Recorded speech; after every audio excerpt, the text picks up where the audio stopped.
Bueno, yo soy Héctor Arturo de Milgián. Yo nací en el 1946. Soy el mayor de los hermanos. Bueno, yo soy Miguel Ángel de Mirgián y nací en el 48, también acá en Rosario, y bueno, ellos son mis hermanos, sí. Mi nombre es Jorge de Mirjean, nací en 1953, también en Rosario. Abedís, Abedís el abuelo, el primero en llegar, te decía venía lo desconocido, me decían los hijos, hermanos de mi madre, la dificultad del idioma. Llegó, uno de los primeros que llegó, no conocía otro idioma, una dificultad, ¿cómo te desenvolves? Empezó a lustrar botas, él tenía algo de dinero, pero no sabía qué hacer. Empezó a lustrar botas en la Plaza Sarmiento, una plaza que está acá en el centro. Después vio que algunos árabes o judíos con un cajón empezaron a vender y repetían peine, peineta, jabón, jaboneta, decían así. Era como una oración. Y lo aprendió y empezó a salir a vender. Pero así, la gran dificultad de esta gente en el idioma era infranqueable, no sabían qué hablar, qué decir.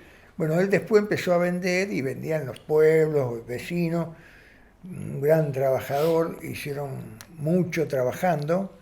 Este, un ejemplo de trabajo de tesón, se hizo su casa, ¿me entendés? Trató de que los hijos estudiaran.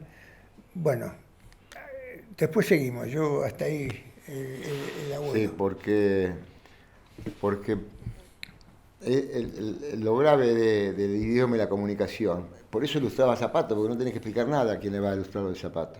Y otra también labor muy común por el problema de expresión era la fotografía, sacaban fotos en las plazas, en los parques. Una de las actividades que tenían varios de nuestros tíos, así, eran fotógrafos en las plazas, en las playas en verano. Bueno, entonces llega el abuelo solo primero, donde busca un espacio, ver lo factible de todo esto, y después viene la abuela con mamá, que tenía 4 años mamá, creo, ¿no? Sí, O 5. vinieron 2 años después. 2 años Una vez después. que logró más o menos instalarse, alquiló algo, los trajo. Y el tema es que a lo mejor la mamá podía haber venido antes, la esposa, mi abuela, pero tuvo dificultades. Eran todas zonas de guerra, de conflicto, no sé, ella estaba en Irak. No recuerdo bien qué pasaba, pero tenían dificultades en llegar. Así que pudo pasar en la tercera vez, atravesaban montañas y demás. Así que le demandó 2 años de tiempo hasta que llegaron. Y recordemos algo que padecieron todos los inmigrantes, o en este caso, valga algo para resaltar, en una oportunidad proyectamos una película que decidimos este grupo que estamos aquí de familia, porque la colectividad expresaba con un recuerdo del genocidio, con una palma de flores en el Monumento a San Martín, y la comunidad argentina no sabía que existía genocidio, no sabía nada. Entonces a algunos se nos abrió la mente y dije, bueno, tenemos que salir a explicarle a la gente. Entonces salimos a pedir prestado un teatro donde, bueno, hoy tenemos por suerte un cine público, donde proyectamos todos los 24 de abril en un cine público, pero en este caso no estaba, y pedimos prestado un teatro, y pedimos prestado el proyector, y dimos la primera película, que es maravillosa, que es importante si la pueden encontrar, que es Ararat. Cuando yo agradecí la presencia de los presentes, antes de comenzar la proyección, y dije, los inmigrantes armenios, cuando terminamos, me llaman un armenio ya fallecido, de las mayores, me dice, Jorgito, vení, que no somos inmigrantes, somos refugiados. Él vino en el 24, se casó joven con mi abuela ya, porque los mayores que quedaron trataban de agrupar a los jóvenes que se casaron. Mi abuela tenía 15 años, era una criatura. Pero bueno, en aquel entonces, mi abuelo creo que tenía 21, forma de resguardarlos a los jóvenes, se casaban jóvenes, con la anuencia de alguien que haya quedado, por lo general no quedó nadie, porque el anciano murió apenas se inició, a los hombres los llevaron a hacer trabajos forzosos en los ferrocarriles y demás. Los hombres no llegó nadie, no volvió nadie.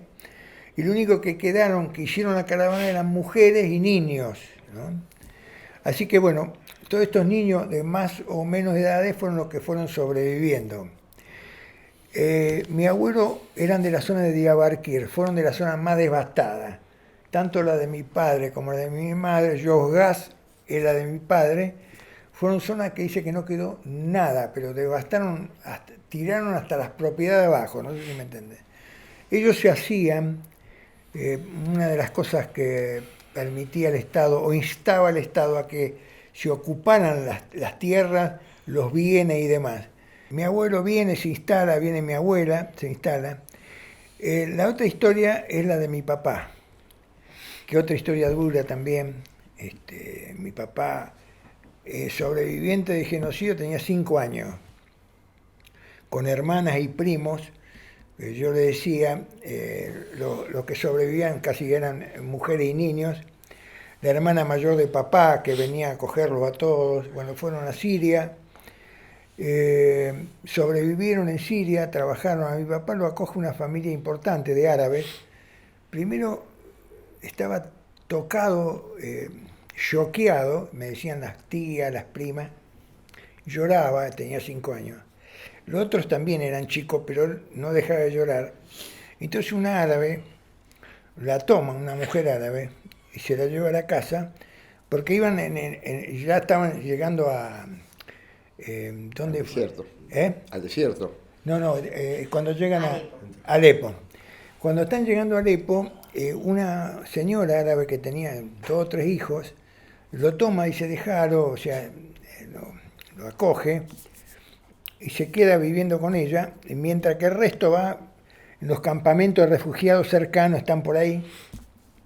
Lo estaban viendo a Guiragos, que era mi papá. Bueno, después esta mujer trabajaba en una casa de una familia árabe de gente muy bien, le hacía el trabajo de la limpieza y demás, y lo llevaba a Guiragos, que era mi papá, que era el más chiquito de los hijos que tenía esta mujer, y esta gente ve y le cuenta y qué sé yo, eran 2 mujeres y un hombre, eran árabes, gente grande, gente de riqueza, ¿no?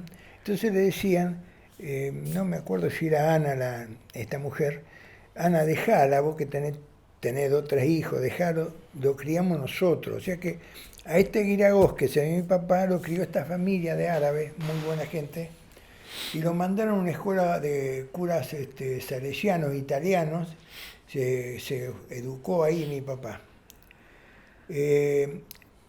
Mientras estaban ahí en Alepo, estaba la hermana mayor, que tenía ya hijos y familia, era viuda la señora, y en la búsqueda de estar mejores, trabajaban en distintas actividades. Vamos a Damasco, decían los primos de papá y la hermana mayor, no nos separemos, vení Guiragos. Así que papá dejó esa situación para acompañarlos a ellos, y se fueron todos para no separarse, ellos no querían separarse. Así que se van a Damasco, y en el año 27, como tampoco había mucha actividad, plantean venir a América. El tema eran los recursos. O sea, venía la hermana mayor, Gusuma, con sus hijos, tenía 2 hijos varones y una hija mujer. La idea era venir a América, pero era una gran aventura y no tenían medios. Así que papá, él no tenía ganas de venirse, tenía una hermana que daba Ana, su hermana ahí, y entonces va y le plantea a esta familia de árabes que tenía la familia que quería ir a América, si podía prestarle un dinero, 20 libras esterlinas oro le da el hombre, en aquella época una fortuna, y se viene la familia. Papá queda allá. En el año 27 viene la hermana mayor, Gusuma, con sus 3 hijos, y se instala acá. Y él queda con una hermana allá, un par de años más, pero, viste, extrañaba también a su hermana mayor, que lo había criado como si fuera una madre. Y bueno, y decide venir para acá, buscando a su hermana mayor. Si bien tenía una hermana ya, la hermana ya Ana estaba casada ya y tenía 2 hijos, que después tuvo una tercera niña en aquella época, ¿no? Así que la hermana viene en el 27 y él viene en el 29, y se instala y se queda acá, papá, con toda esta familia. Él fue muy trabajador, un gran artesano, papá. Tenía esa habilidad manual que hizo que trabajó en un taller que recauchutaban en aquella época cubiertas, eran 40 operarios, se recauchutaban mucho cubiertas de camiones. Y papá era el capataz del lugar, un gran trabajador. Cuando viene la guerra no venían más las cubiertas de afuera, entonces papá empieza a buscar la vuelta para fabricar cubiertas, cubiertas nuevas.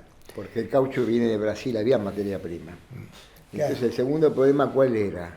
Porque inclusive ya estaba Firestone y Goyer estaban medio que producían también acá. El problema iba todo al frente de batalla, entonces no había producción.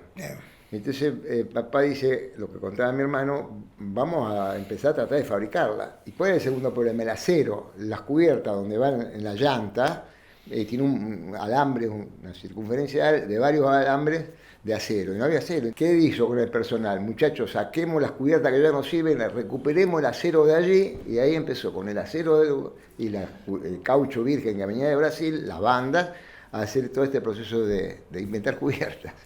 Mi padre muchas cosas no me contó a mí.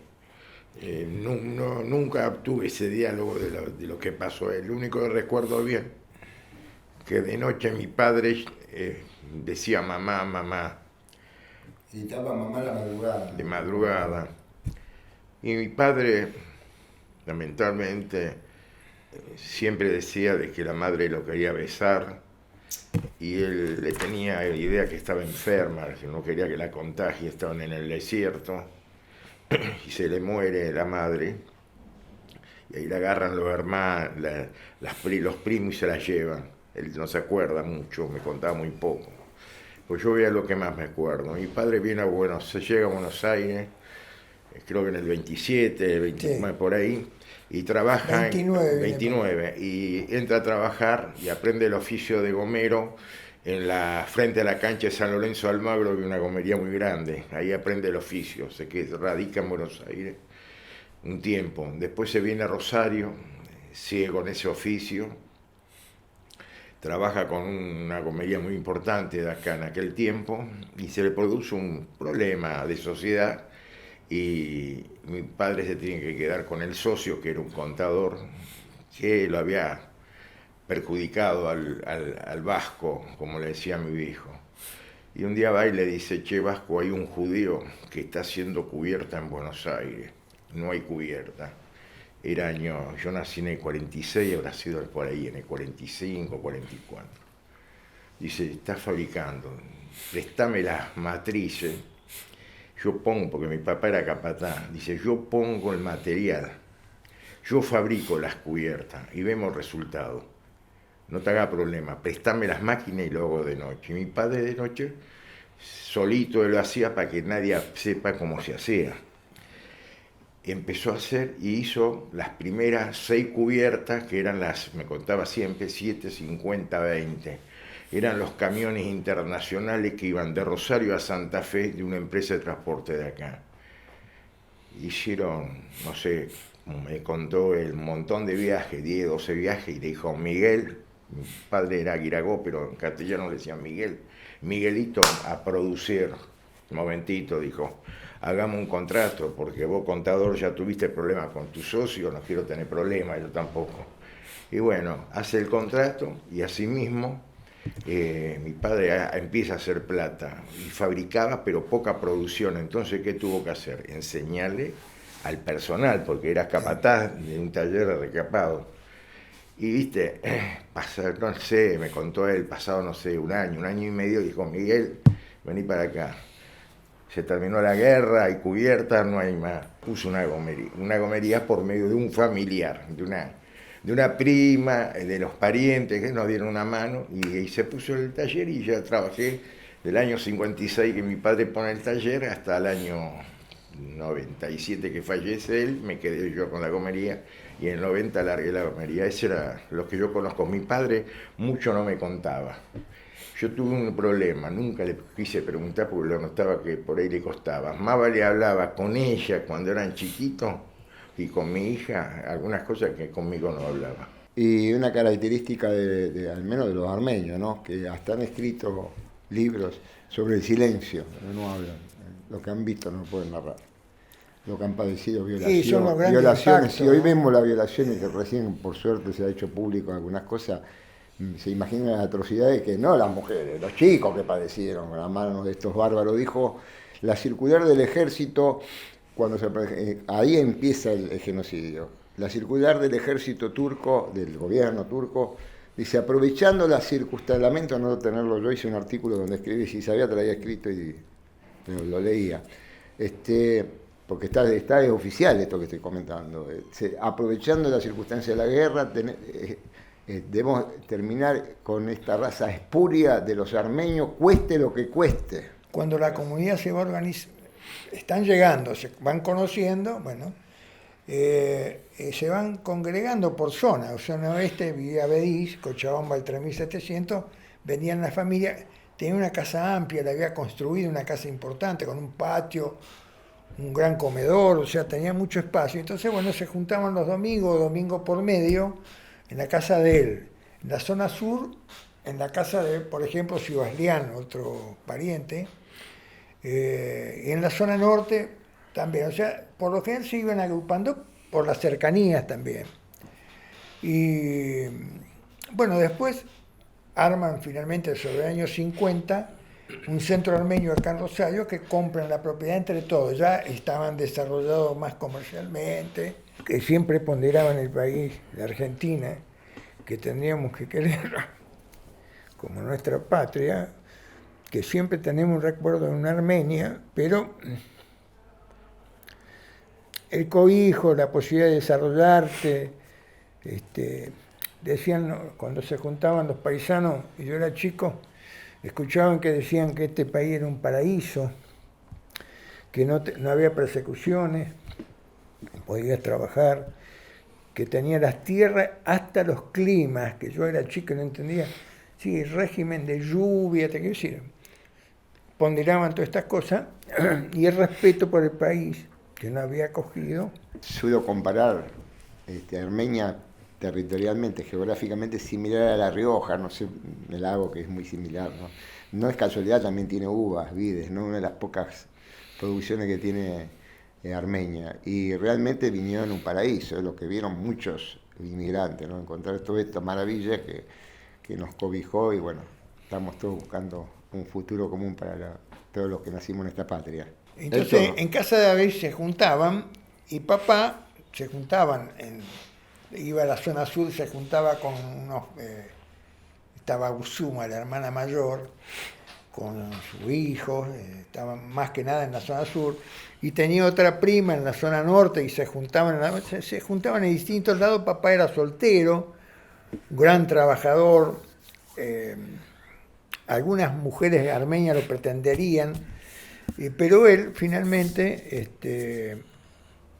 en la casa de Bediz, conoce a mamá.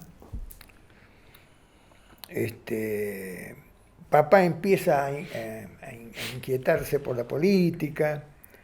En aquello entonces estaba la revolución, la guerra civil española, se entusiasma.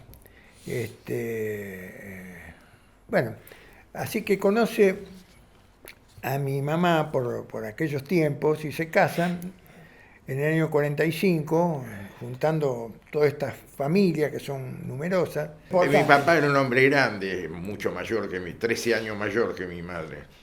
Y bueno, mi padre, todos decían, che, Gragó, casate, ya está grande. Y bueno, la cuestión de que medio hicieron la conocía a mi mamá en las visitas, y bueno, la cuestión de que ahí fue que medio mi mamá no quería, porque él era una persona muy grande, pero viste, mi padre tenía una situación económica bastante buena, pero aparte tenía buena presencia, viste.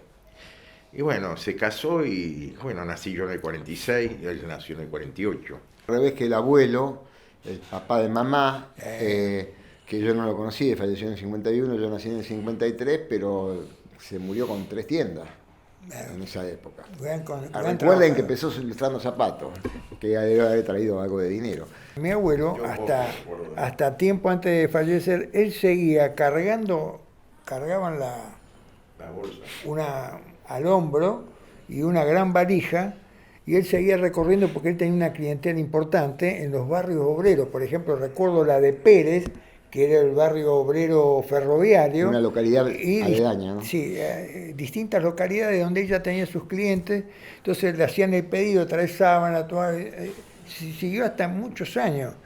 Y llegó a tener 3 tiendas, negocio muy laborioso y muy comercial y muy bueno. En época que se daban créditos, Pobrecito. la gente pagaba por mes y cumplía, Claro. no firmaban Y nada. otros armenios que llegaban, él les hacía dar créditos con los mayoristas, ¿viste? Traían el sacerdote de Córdoba, o sea que la arquidiócesis o la jurisdicción de Córdoba nos atendía a nosotros, porque como en Buenos Aires, bueno, hay iglesias y demás. Esta es una pequeña comunidad, la de Armenia de Rosario, y la comunidad de Córdoba es mayor, ellos tienen iglesia y demás, entonces se traslada, hacen las comuniones y demás, los sacerdotes de Córdoba. Sigue haciendo, en la actualidad sigue siendo Rosario, depende, y cuando tenemos eventos, generalmente, obviamente en la pandemia no, pero viene un cura armenio de Buenos Aires, visita las casas. Quería destacarte de que estamos acá en la Universidad Nacional de Rosario.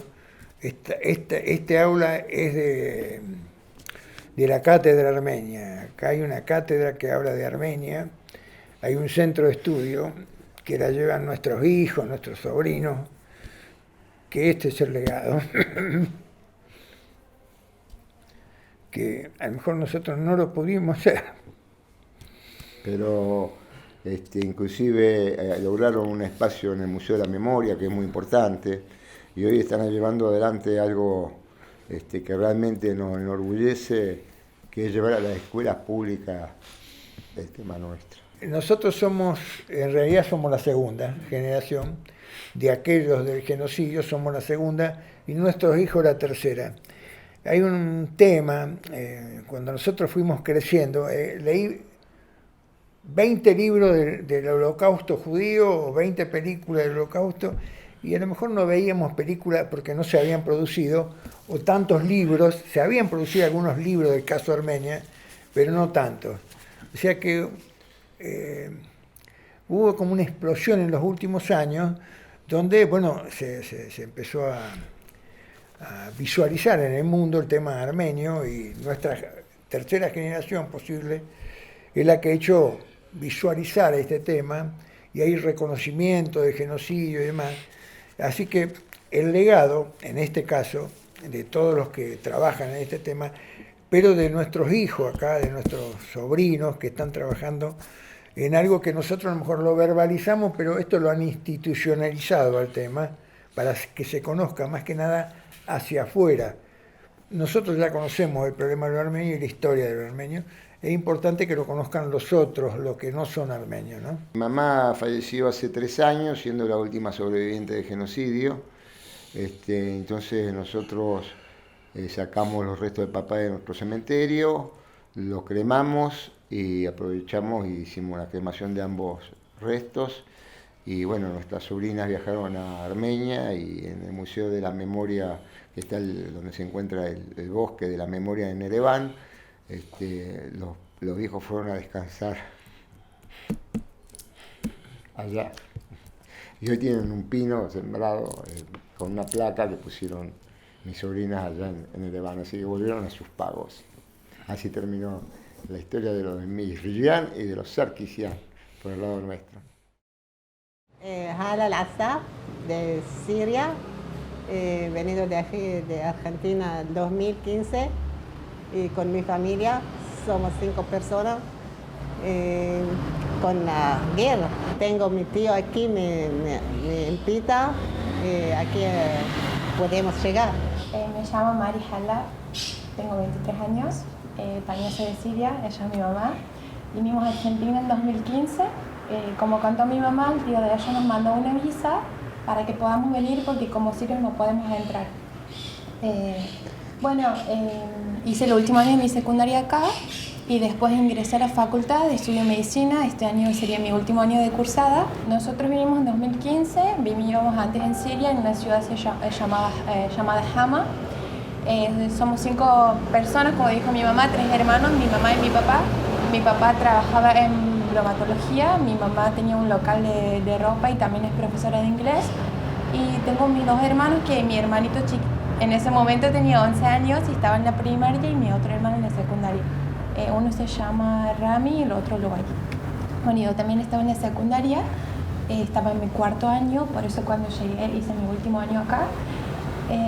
Nosotros teníamos pensado venir 3 o 4 años antes de nuestra fecha de llegada, pero no se podía. Estaba cerrada la embajada en Damasco, por ende teníamos que ir al Líbano para hacer los trámites, y ahí nunca pudimos porque nos rechazaban hasta que, bueno, volvió a abrir en Damasco la embajada de Argentina y ahí hicimos los trámites para poder venir.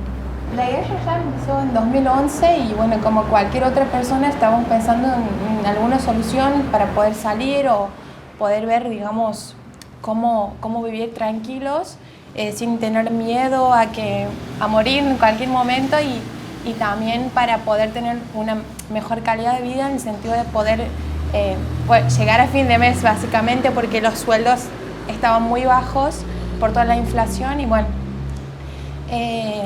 la verdad que la vida allá era un poco dura, porque nosotros, por ejemplo, dormíamos de noche y nos despertaban el sonido de las bombas, porque bombardeaban a todo momento. Y bueno, además de, digamos, obviamente el miedo a que nos maten, la situación económica estaba muy mal, lo sigue estando. La vida social ya no era la misma, porque uno no podía salir en cualquier momento, no podía juntarse con las personas que quiere. Hasta las 9, 10 de la noche podíamos salir y después nos encerrábamos en nuestras casas porque nada, nos queríamos cuidar. Y, por ejemplo, además de eso, luz no teníamos mucho, pasábamos días sin luz, agua lo mismo. Y nada, como Nafta, todas las personas. gas, todo, Sí, nada. era muy difícil conseguir nafta, no solamente por el precio, sino porque no había.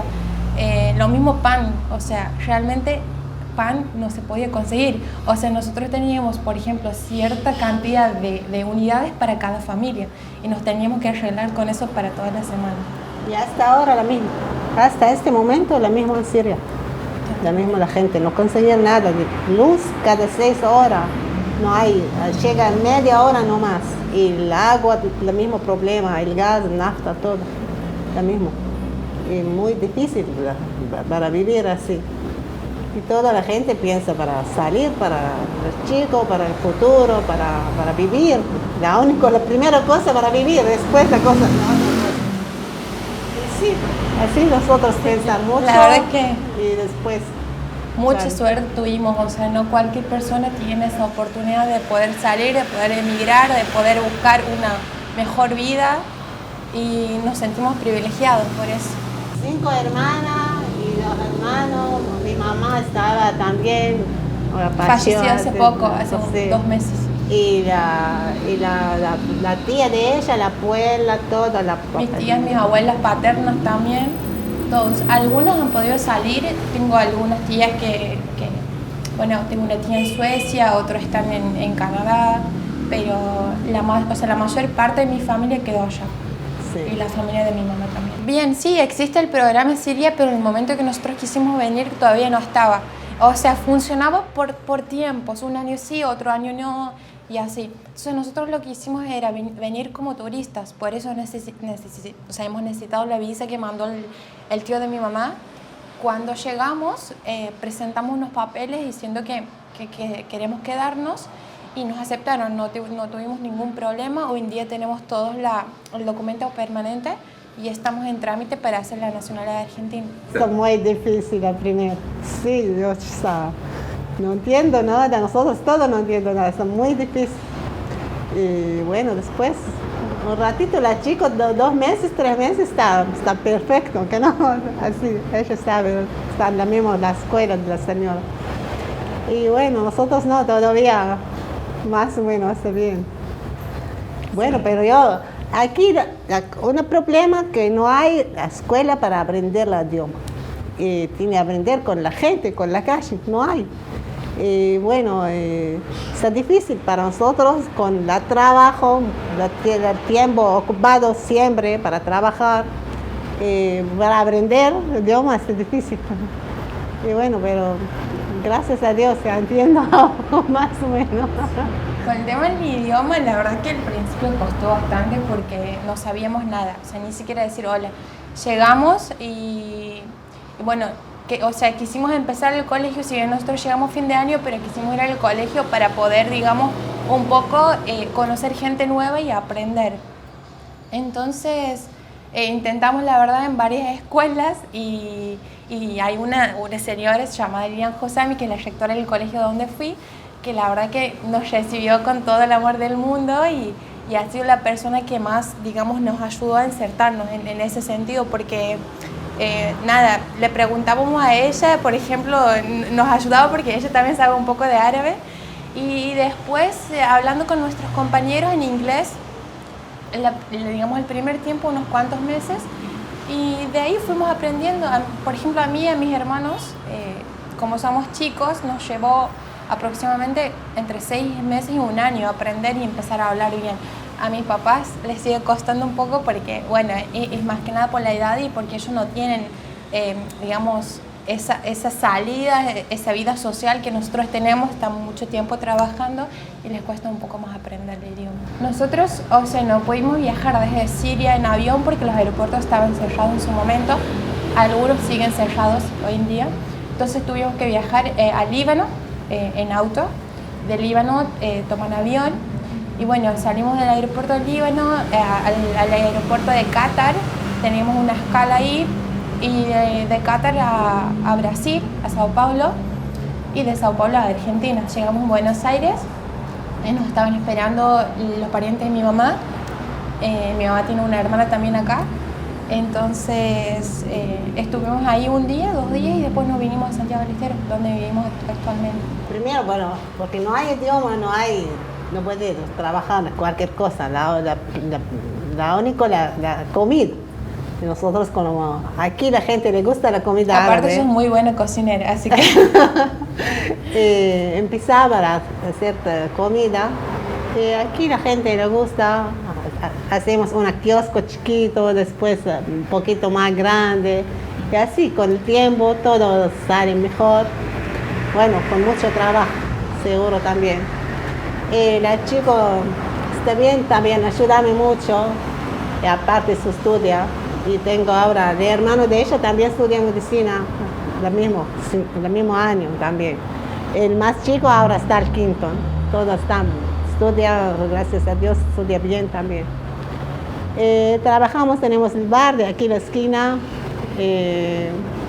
Mi hijo también tiene otro trabajo, empezar a trabajar a hacer comida del país, lomitos, hamburguesas, es muy famosa aquí también. Y sí, el papá también tiene otro lugar, otro kiosco.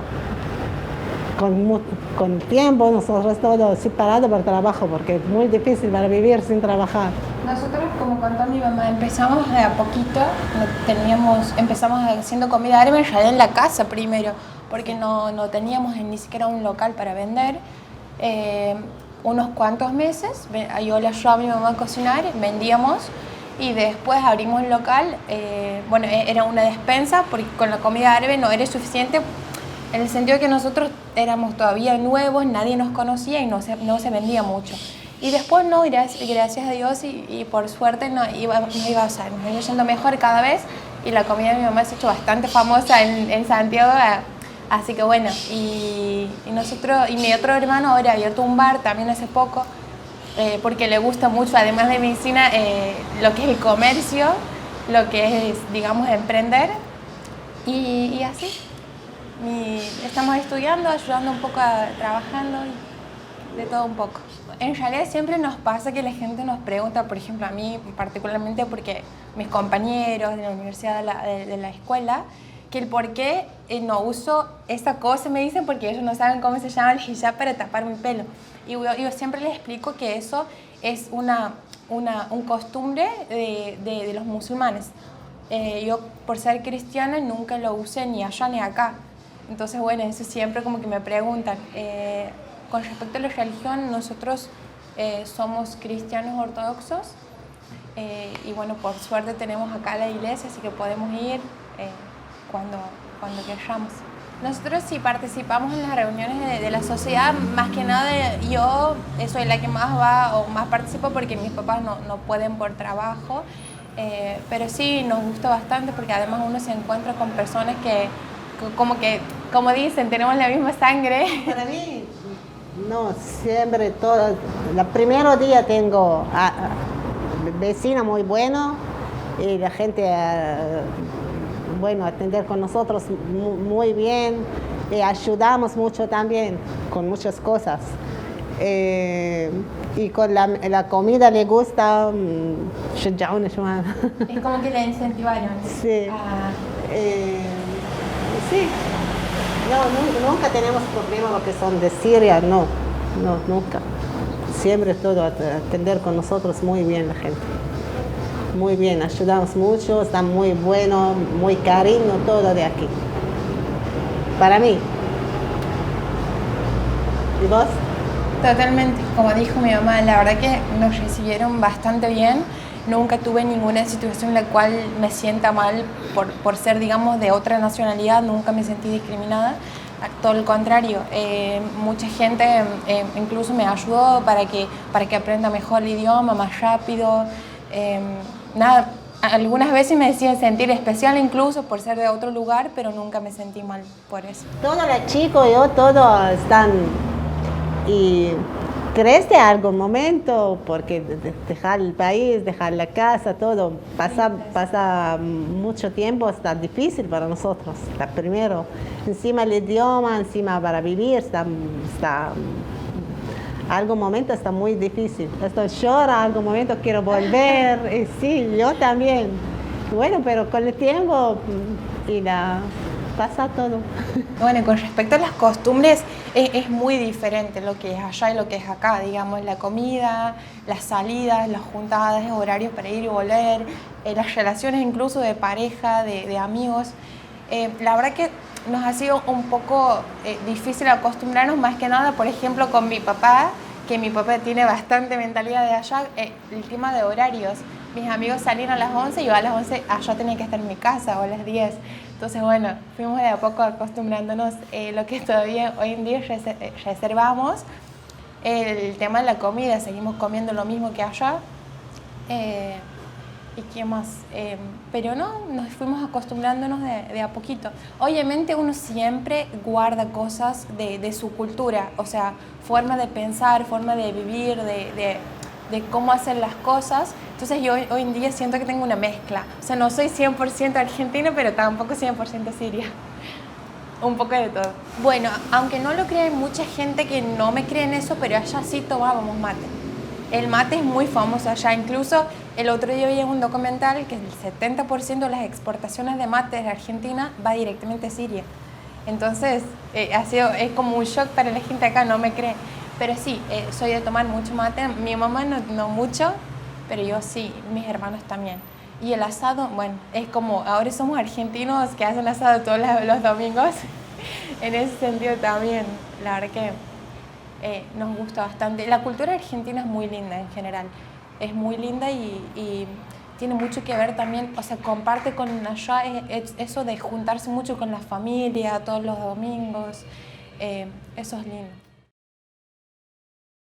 Mi nombre es Isaac Saria, tengo 77 años, nací en el año 1945 en Estambul y en el año 1950 ya vinimos a Argentina. Tengo familia totalmente en Argentina, hijos en Argentina y me he desarrollado toda mi vida en Argentina, país que quiero muchísimo.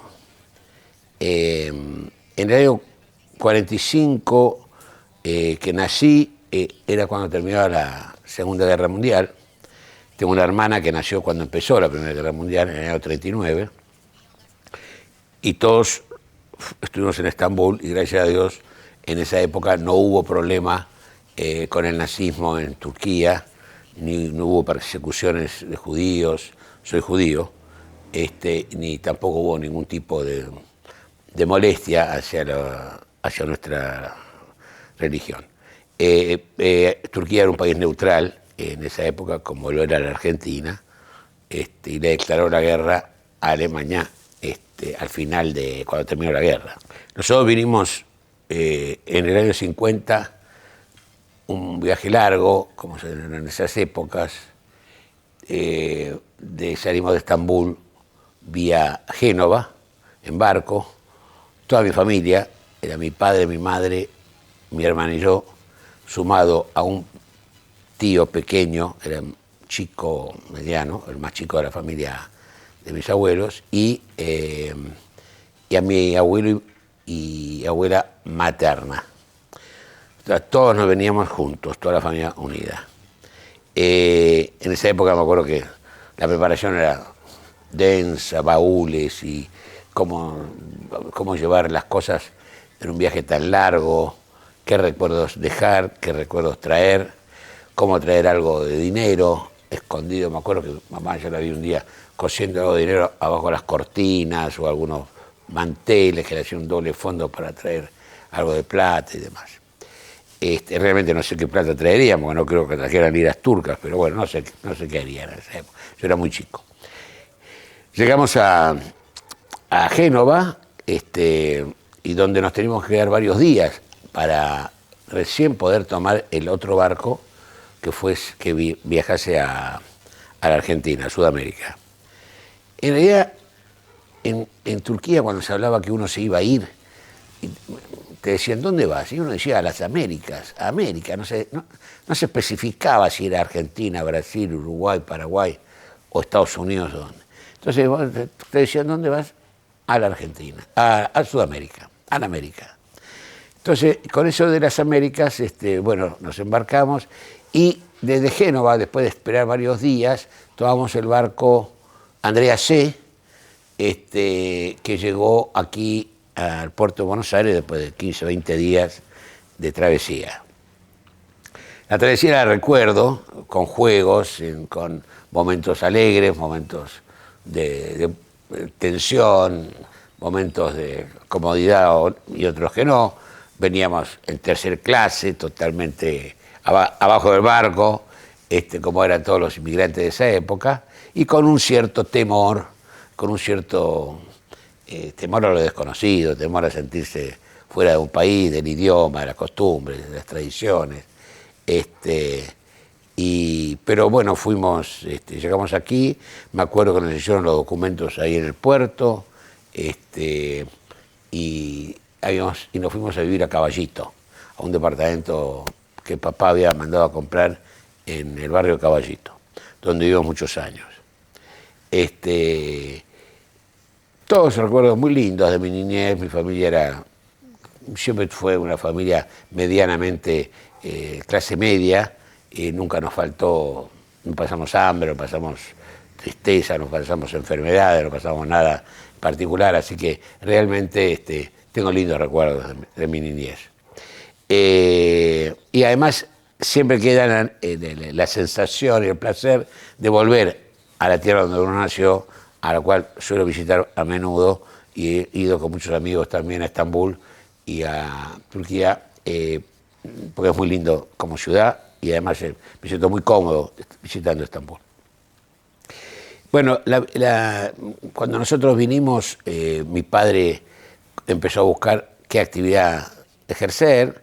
Él tenía en Estambul una pequeña imprenta con un taller de encuadernación.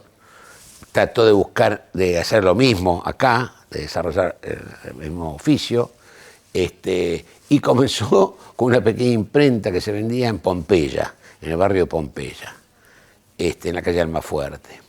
Y bueno, y ahí empezó a desarrollarse y a mantener a la familia. Yo empecé a estudiar en los colegios del Estado, que estaban cerca del barrio, excelentes colegios, y ahí se fue formando mi educación, tanto primaria, secundaria y luego universitaria en la Facultad de Ciencias Económicas. Tengo, como les comenté, 2 hijos. Uno se llama Nicolás Saharia, mi hija Mora Saharia. Mis padres se llaman Moisés, pero en Turquía le pusieron Mison Saharia, y mamá Sol Mizrahi de Saharia. mis abuelos, uno se llamaba Menashe, en turco, porque acá le decíamos Marcelo, y mi abuela se llamaba Luna. O sea, estaban todos los astros ahí dando vueltas. Bueno, mi abuela cocinaba muy rico, me acuerdo los olores y los perfumes de la cocina turca, una mezcla de cocina turca que es muy sofisticada, junto con comidas con gustos y sabores o especies árabes y orientales y turcas que son exquisitas. Y siempre quedó ese gustito de la comida de mi abuela en mi memoria, ¿no? No es fácil después volverlos a reeditar. Nuestra vida en Turquía como judíos, generalmente casi todos los turcos no musulmanes estudiaban en colegios extranjeros. Algunos eran el colegio americano, el colegio francés, la Alliance Française, o el colegio inglés. Toda mi familia estudió en el colegio liceo francés, o sea que en casa se hablaba mucho francés. Yo tocaba mucho piano, a mamá le encantaba tocar piano, y se repetían las canciones de la época de Maurice Chevalier y de esa época del cine y de la música, y se hablaba también ladino, como todos los judíos que hemos venido de España, que fueron muy bien recibidos por el Imperio Otomano por los sultanes en Estambul y demás. Fue una inmigración en el 1400 y pico que fue muy bien recibida en toda la parte del Mediterráneo, en todos los países del Mediterráneo. Y en consecuencia nos quedó de esos orígenes la lengua, una mezcla de castellano mezclado con portugués o no sé qué, que es el ladino, que es muy simpático, hay muchas canciones en ladino, es muy similar, pero es muy agradable escucharlo, es muy dulce. O sea que en casa se hablaba ladino, francés y turco, por supuesto. Yo hablaba básicamente turco, después empecé a aprender a los 5 años un poco de ladino, porque lo escuchaba en casa, y el francés. Cuando llegamos acá fue simpático, porque yo me acuerdo que estábamos ahí en Caballito, en la calle Muniz, y lo que quería era que hablaran, y me daba medio vergüenza cuando hablábamos mis padres en turco, porque yo me quería integrar, y conscientemente me quería integrar lo más rápido posible para no ser un chico diferenciado de los demás, como todo inmigrante que se siente medio raro al principio en un país. En consecuencia, casi siempre hablábamos castellano. Tal fue así que yo perdí el turco. Yo ahora no me acuerdo, no sé hablar turco. Me acuerdo algunas palabras y cuando estoy en Estambul me voy recordando algo, pero perdí el idioma porque lo dejé de practicar. Pero sí, el ladino lo escucho.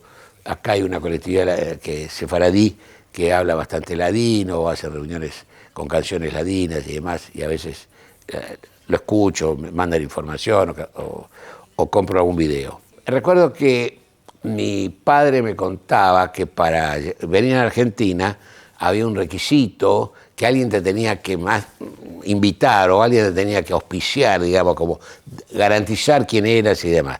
Nosotros conocimos un escribano que papá conocía de Turquía, que había venido antes.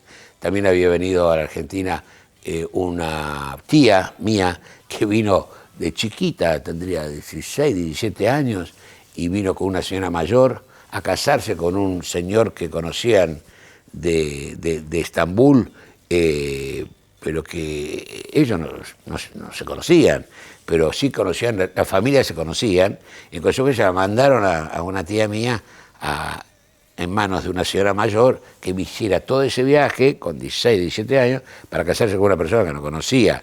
Esas cosas pasaban y fueron muy felices, tuvieron 4 hijos, vivieron toda la vida juntos, o sea, pasaban ese tipo de cosas en esas épocas, ¿no? Estoy hablando de los años 45, 50. Nosotros, al ser uno de los motivos que papá lo llevó a a que nos mudáramos a la Argentina fue una diferenciación que había dentro del Estado turco, en alguna medida con las minorías. En consecuencia, mi papá no quería que yo tuviese que hacer mucho servicio militar o que yo estuviese, digamos, presionado con una pequeña diferenciación porque éramos judíos y no musulmanes. En consecuencia, optó por venir a la Argentina en esos años. Además, que después de la guerra, en realidad América era el objetivo de todos los inmigrantes de Europa. Y bueno, y eso era habitual, digamos, en la mentalidad de todos los inmigrantes europeos, ¿verdad? Era una tierra con todas las posibilidades, una tierra de futuro, una tierra abierta al inmigrante, no violenta, era un buen destino. Y así fue. Todo el previaje y todo el viaje y toda la integración a la Argentina son procesos nada fáciles, son procesos donde hay tensión, donde hay miedo a lo desconocido, donde hay miedo a la integración, pero gracias a Dios nosotros fuimos muy bien recibidos aquí. Nosotros la gente que nos conocía de la colectividad sefaradí nos presentaron, íbamos a un templo, si bien mi familia no éramos muy religiosos, somos tradicionales con la religión, pero no somos religiosos de ir todos los días al templo, o los fines de semana y demás, o los Shabbat, pero sí nos conocimos a la colectividad que había en un templo que había en Flores, en el barrio de Flores, al cual fuimos el día de Pesaj o el día de Kippur, solíamos ir con mis padres, y el que sí iba mucho más seguido era mi abuelo, que sí mantenía una actitud religiosa, de un hombre mayor, tradicional, de esos hombres que se van todos los días, se levantaba, saco, chaleco, corbata y sombrero para ir a hacer las compras al mercado, o para ir al templo, o para ir a la casa de un amigo a tomar un café, o andar por la calle o ir a la plaza con mi abuela, pero eran de estar vestidos todos los días con saco y corbata y chaleco. Y él sí, era un hombre de tradición, se ponía los tefilim, se iba al templo los viernes, los sábados. No nosotros, no el resto de la familia. El templo era en el barrio de Flores, en la calle, creo que, no sé, el templo se llamaba Azul, pero no me acuerdo qué calle exacto. Pero ahí nomás, entre Flores y Floresta, a 2 cuadras de Rivadavia. Un templo que está todavía activo y, en fin, yo no voy ya allá, pero en realidad no voy casi nunca al templo, pero bueno, en realidad ese fue donde nos iniciamos, ¿no? Cuando vinimos de Turquía. Y después fuimos conociendo de a poquito a la gente del barrio, nos fuimos haciendo amigos, integrando, no tuvimos ningún problema con la integración. Después de hacer la Jardín de Infantes, que cuando llegué hice Jardín de Infantes, ahí en el barrio de Caballito, había un colegio muy lindo que iba. Claro, había situaciones tensas para mí, porque yo tenía ropa tipo europea, tenía unos ositos con dibujitos acá y tenía zapatos con hebilla. Y claro, cuando yo iba al colegio así, o si algún día me sacaba el delantal, los otros chicos me miraban y decían, pero este tipo, ¿de qué está vestido? Y las burlas, nunca me olvido una chica que cuando tomábamos la merienda en el colegio se solían limpiar las manos con el dulce de leche en mi delantal, ¿no? Y yo me la bancaba, me daba una vergüenza bárbara y venía llorando a casa, ¿viste? Bueno, esos traumas se fueron superando con el tiempo, pero pasaban esas cosas. Pero claro, la ropa era distinta hasta que me fui acostumbrando a comprar ropa de acá. En fin, en casa de los viernes se hacía la fiesta de Shabbat, a los cuales yo invitaba después cuando era un poco más grande a todos mis amigos. Se hacían grandes comilonas, mis amigos venían felices porque era divertido por la diversidad y la cantidad de comida que había, bueno, en fin. anécdotas de ese tipo. Pero después yo toda mi vida estudié y trabajé, jugábamos a la pelota en esas épocas en la vereda, una vereda que era esta cuadra, jugábamos contra el equipo de la otra cuadra, en el barrio, en la calle Muniz. O sea, esa época fue muy linda, en épocas que pasaba el lechero y se vendía en esas latas gigantes la leche por lo que uno necesitaba, o el yogurtero que pasaba con la pala a vender yogurt, en fin, todo eso en los años 50. Lo mismo cuando llegamos fue la revolución.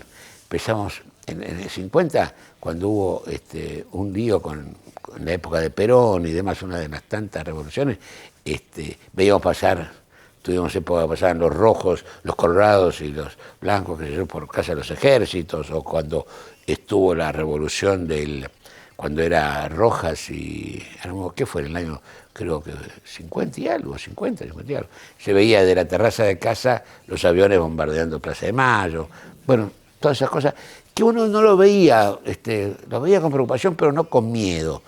Uno no sentía que le podía pasar algo violento a uno, ¿no? Me puse en una época, a los 20 años, empecé a trabajar con mi padre y después desarrollé una industria o una empresa más grande dentro del ramo de gráfica y papel, y la cual seguí toda mi vida hasta que la vendí y demás, ¿no?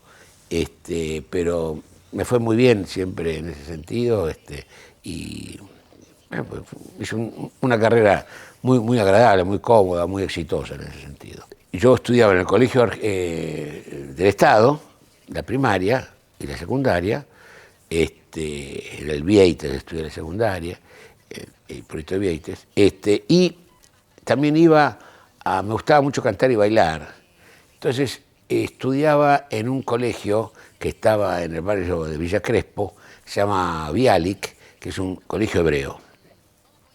Ahí iba todas las tardes, a la mañana estudiaba en el colegio del Estado, castellano, y a la tarde iba al colegio hebreo. Era una situación muy linda porque se enseñaba mucho folclore hebreo, a bailar y demás. Yo tenía un maestro que se llamaba Moré, se dice maestro en hebreo, que era también bailarín de la hebraica. En consecuencia, después me llevaba en moto a la hebraica a bailar en la hebraica y a cantar. E inclusive hasta llegué a cantar en el templo de Camargo, de la colectividad judía, donde cantaba el coro. También nos integramos a este templo que yo te comentaba, que estaba en Flores. Había mucha colectividad judía en Flores, gente que conocíamos, a los cuales en esa época en Flores había mucha gente que tenía casas con jardín atrás. Me acuerdo que fuimos las primeras veces cuando descubrimos el asado. Nunca hemos vivido un fin de semana que nos dice un amigo de papá que iba a ser un asado, nosotros sabíamos qué era. Bueno, fue fantástico descubrir el asado argentino, que no era una tipo comida que se comía, la forma, ¿no? Que se comía en Oriente o en Turquía. Así que fueron diferentes descubrimientos que uno hacía cada vez que se iba integrando a los argentinos, al pueblo, además. Ya imagínate, estar en Pompeya con imprenta, ir a la iglesia de Pompeyo, andar por la avenida Sáenz, entonces el barrio era un barrio totalmente diferente a lo que uno estaba acostumbrado a ver o recorrer en Turquía. Lo que sí notaba que mi mamá sufría mucho por la falta de mar. Mamá estaba acostumbrada a vivir frente al mar y bañarse en el mar. En Estambul, en esa época no había contaminación en el mar como en casi ningún lado, o sea que uno ibas hacia 10 cuadras y ya estabas ahí nomás cerca del Cuerno de Oro, bañándote en el mar. Y mamá extrañaba mucho no ver el mar, no tener un mar. Por eso, al poco tiempo, papá compró una pequeña casa en Playa Grande, en Mar del Plata, donde íbamos a veranear, y era muy lindo. Bueno, mi mamá se metía, yo también, nos encantaba el mar. Cuando fui al Bialik, en realidad hacía pocos años, habían abierto una parte del colegio, que es un edificio precioso, muy lindo edificio, para enseñanza sefaradí, porque si no era un colegio más bien de educación esquenazí. Pero yo hablaba hebreo, aprendí un poquito de hebreo, y cantábamos en hebreo, bailábamos canciones clásicas, folclóricas. Por la formación que tenemos oriental, que todavía se mantiene, ahí todavía me dicen el turco, un montón de amigos, y me resulta muy agradable. Mi hermana y yo, mi hermana era mayor que yo, y medio como que a los 21, 22, 23 años, ya mis viejos estaban pensando con quién se va a casar, ¿no? Y dónde buscarle el candidato. Por supuesto que en esa época el tema de que fuese una persona de la misma colectividad, de la misma religión, era muy importante, pesaba muchísimo en las familias judías. Y bueno, mi hermana después de un tiempo conoció a un muchacho argentino, en Mar del Plata se conocieron, que era judío polaco, con el cual se casó después de algunos años. Mi familia feliz de que hubiera encontrado un muchacho judío. Yo fui más rebelde, yo salía más con chicas, amigas católicas y demás, y que al principio le costaba a mi madre asimilarlo, ¿eh? Pero mis padres, excepto esto de mi madre, que le costaba mucho porque falta de mar o las costumbres, añoraba más mi mamá Estambul que mi papá. Mi papá se fue integrando más rápidamente. Será porque también iba a trabajar todos los días, se cruzaba con personal que dependía de él, que era argentina, o clientes argentinos, de empresas argentinas. Entonces se fue integrando más rápidamente, papá. Te recuerdo ir a los carnavales que se hacían en la Costanera, con corsos y marchas, o en la Avenida de Mayo, pero eran realmente fiestas donde todo el mundo iba, y yo lo recuerdo con mucho placer. En la Costanera era espectacular las fiestas que se hacían de carnavales, ¿no? Y estaban todos los restaurantes y confiterías que había en las plazas, y donde era muy tipo tablao español, o sea, eran generalmente la colectividad española estaba muy activa en esos restaurantes, había muchas familias italianas, españolas, que también iban ahí. Y me acuerdo inclusive de haberme bañado en las costas del Río de la Plata, ahí en la Costanera, que había lugares que había con escaleras que iban al río, y me he bañado con mamá o papá en esos lugares, ¿no? Siempre vivimos en Caballito, hasta que después, bueno, yo me mudé a San Telmo por una cuestión más bohemia, y mis padres después se mudaron mucho después aquí más a Palermo, pero si no, te diría que toda mi vida de adolescente y de joven la pasé en Caballito. He tenido la oportunidad de ir con mis hijos a Estambul, no con mis nietos. Ellos son realmente están integrados totalmente aquí en Argentina, viven en Argentina, se han formado en diferentes lugares en el exterior y tanto aquí, pero están totalmente integrados a la Argentina. Yo les recuerdo algunas cosas, especialmente a mis nietos, de cómo son. Ayer les mostraba algunas fotos justamente de cuando yo hice mi bar mitzvah acá en Argentina, porque mi nieto está por hacer el año que viene su bar mitzvah, el mayor.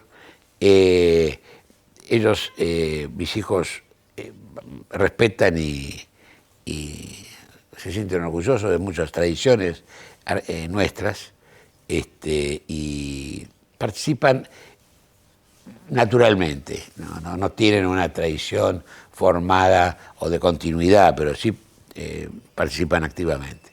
Tanto mi nuera como mi yerno también, ellos no son turcos ni orientales, ambos son argentinos, pero totalmente integrados a nuestras costumbres. Realmente una familia intelectualmente lógica y integrada al ser humano, a la sociedad humana, a la sociedad en general, con una visión humanista amplia de lo que es el ser humano, ¿no? De lo que es la vida. En mi vida actual tengo amigos de todo tipo y tengo primos también en Turquía que siguen viviendo allá, que viven muy bien y que están integrados también a la colectividad musulmana, que tienen muchos amigos musulmanos, pero siempre hay una sensación cuando yo voy a verlos de que son una minoría, ¿no? Y eso se hace sentir. Acá también los judíos son una minoría y no se hace sentir, digamos, ¿no? Es una gran diferencia. Mi ex mujer es de origen, es argentina, su familia, los padres eran argentinos también, y venían de la época de Polonia y una parte y otra parte de Rusia, sus abuelos, de la época de Moisés Ville y demás. Pero mi ex mujer es argentina, ella también mantiene una cierta costumbre, o le quedó algo de haber visto en casa todas estas tradiciones de comidas y música turca o costumbres y demás, que son muy simpáticas, muy alegres, y algunas las mantiene. Nosotros en casa sí mantenemos algunas pocas tradiciones de comida turca. Sí, cuando voy a Estambul voy a algunos restaurantes o algunas primas mías que siguen haciendo ese saborcito un poco familiar, que lo mantenemos, pero básicamente seguimos más, no se han mantenido tanto esas costumbres, ¿no? De la tradición de la comida oriental.